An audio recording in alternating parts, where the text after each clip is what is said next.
Hey gang, Tom Corley here with your tip of the week. This week's topic, good debt versus bad debt. Now, I know a lot of you who follow me and subscribe to my website, my blog, are Dave Ramsey fans.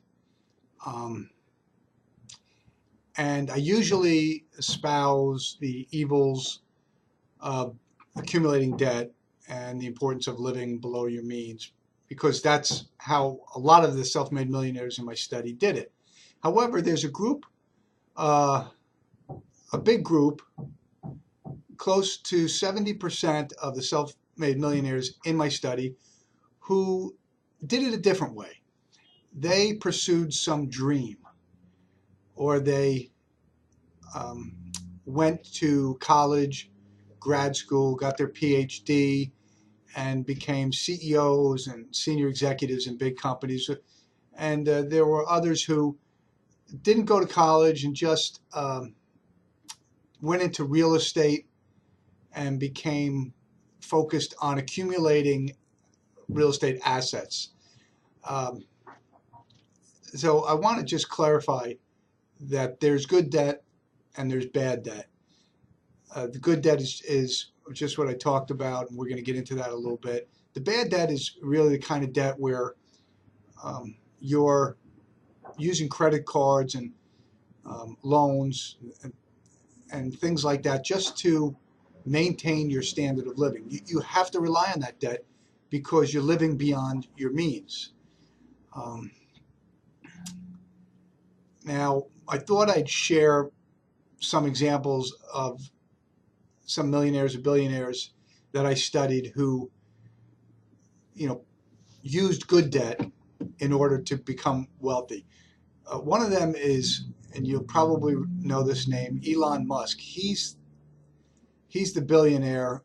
He's worth about 10 billion, who is responsible for starting Tesla, the automotive company, electric automobiles, running on batteries.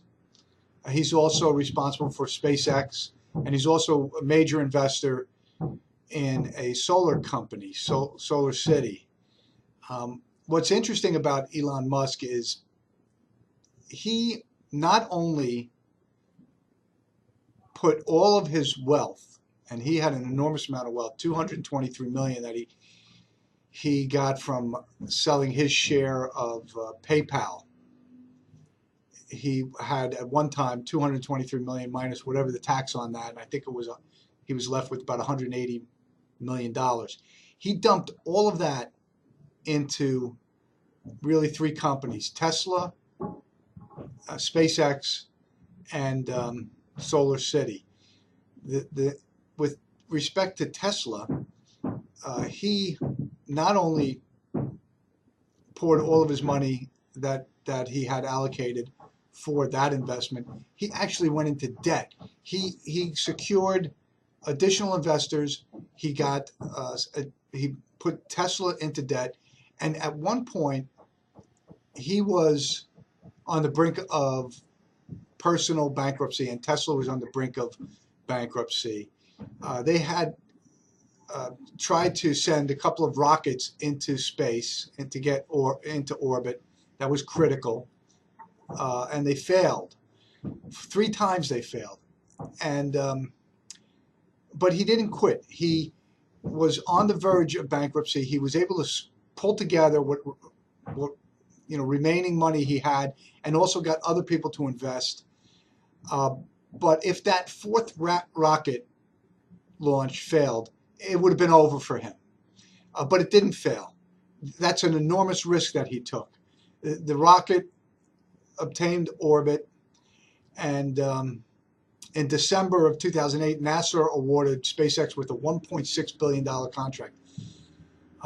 Donald Trump, who's running for president of the United States, like him or hate him, he built his wealth primarily on debt. And he did it over a long period of time. He took enormous risks. In fact, he had to file for bankruptcy in the late 90s. His companies filed for bankruptcy. They had to restructure their debt. But he recovered, and now he's worth anywhere from nobody really knows, $1 billion to $10 billion, if you believe what he says. There are other individuals that accumulate debt to go to college and then go to become doctors or PhDs or scientists, and they end up making an enormous amount of money. So that's good debt. College debt is also good debt. There's also asset accumulation debt.